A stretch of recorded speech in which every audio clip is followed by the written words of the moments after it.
شروع اللہ کے نام سے اور کروڑ درود و سلام محمد عربی صلی اللہ علیہ وسلم اور ان کی آل پر۔ میں ہوں ڈاکٹر رؤف رانا اور آپ دیکھ رہے ہیں میرا YouTube channel pharmacist online. سائروکسن ایک اینٹی بائیوٹک دوا ہے جو مختلف امراض میں اس کا استعمال کروایا جاتا ہے۔ یہ کن کن مرضوں میں استعمال کی جاتی ہے، اس کا درست طریقہ استعمال کیا ہے اور کتنے دن تک اس دوا کا استعمال کرنا چاہیے اور اس کے ممکنہ سائیڈ ایفیکٹس کیا کیا ہیں، یہ تمام سوالات کے جوابات آج کی اس ویڈیو میں موجود ہیں۔ اس سے پہلے کہ اگر آپ نے ہمارا یہ چینل سبسکرائب نہیں کیا تو برائے کرم اس کو سبسکرائب کر لیجئے تاکہ ہمارے آنے والی تمام ویڈیوز تواتر کے ساتھ آپ کو ملتی رہیں۔ سائروکسن کے اندر جو ایکٹیو انگریڈینٹ پایا جاتا ہے اسے سپروفلوکساسن کہتے ہیں۔ یہ سپروفلوکساسن ایک قسم کا اینٹی بائیوٹک ہے جو چیسٹ انفیکشن، سکن اور bone infection, sexually transmitted disease کے اندر eye infection, ear infection, pneumonia, diarrhoea, typhoid fever اور اپر ریسپیریٹری ٹریک انفیکشن میں اس کا استعمال کروایا جاتا ہے۔ اصل بات یہ ہے کہ ہر انفیکشن کے اندر اس دوا کی مقدار اور اس کا طریقہ استعمال اور کتنے دن تک استعمال کرنی ہے یہ مختلف ہوتا ہے، اس لیے ڈاکٹر کی ہدایت پر مکمل طور پر عمل کرنا چاہیے۔ جیسے کہ اپر ریسپیریٹری ٹریک میں اس کا 500 کی گولی صبح شام 7 سے 14 دن تک استعمال کروائی جاتی ہے۔ اسی طرح یورینری ٹریک انفیکشن کے اندر 500 mg کی جو گولی ہے وہ 3 دن بھی استعمال کروائی جاتی ہے۔ اگر کیس کمپلیکیٹڈ ہو اور انفیکشن سویئر ہو تو 7 سے 10 دن تک بھی اس دوا کا استعمال کرنا پڑتا ہے۔ اسی طرح بیکٹیریل پروسٹیٹ میں اس کا استعمال 2 سے 4 ہفتے تک بھی کیا جاتا ہے۔ اور جی آئی ٹی ٹریک کی اگر بات کریں تو ٹریول ڈائریا میں اس کی ایک گولی دن میں ایک دفعہ ہی کافی ہوتی ہے اور ایک دن کے لیے ہی کافی ہوتی ہے، لیکن کچھ ڈائریا کے اندر اس کا استعمال 5 دن، کچھ میں 3 دن ہوتا ہے۔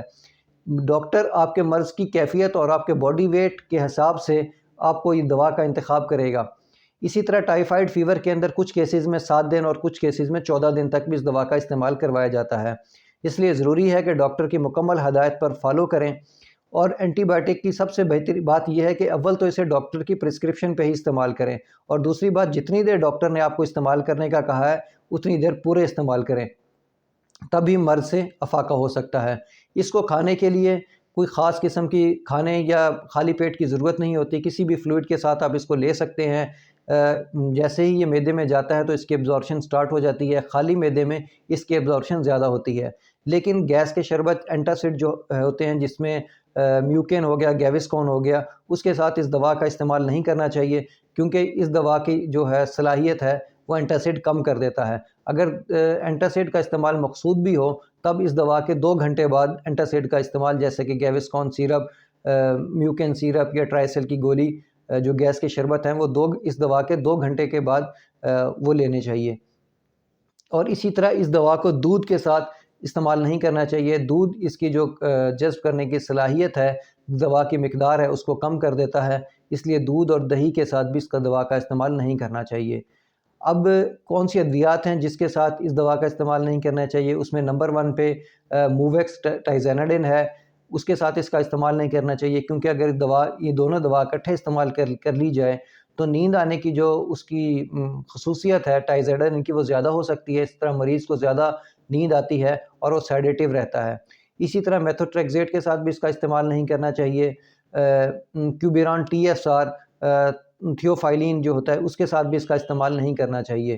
اور اسی طرح ایک جو ہے اینٹی ڈپریسنٹ ہوتا ہے ڈیولیکسیٹن، جس میں ڈیولان کے نام سے، ڈوزالٹا کے نام سے کیپسول اویلیبل ہوتے ہیں، اس کے ساتھ بھی اس دوا کا استعمال نہیں کرنا چاہیے۔ اسی طرح سلڈینافل، لیگنوکین کے ساتھ بھی اس دوا کا استعمال نہیں کرنا چاہیے۔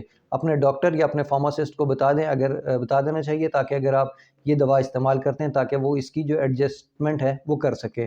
اس کے ممکنہ سائیڈ ایفیکٹ میں سر درد، سر چکرانا، متلی کی کیفیت ہونا ہوتے ہیں، لیکن عموماً عام ہر مریض کو یہ سائیڈ ایفیکٹ شو نہیں ہوتے، کچھ لوگوں کو شو ہوتے ہیں لیکن وہ بھی بہت ہی معمولی مقدار کے اندر۔ مجھے امید ہے کہ میری یہ ویڈیو آپ کو پسند آئی ہوگی۔ اگر پسند آئے تو اسے لائک اور شیئر ضرور کیجیے گا۔ اللہ آپ کو اور آپ کے تمام اہل خانہ کو صحت والی زندگی عطا کرے۔ اللہ حافظ۔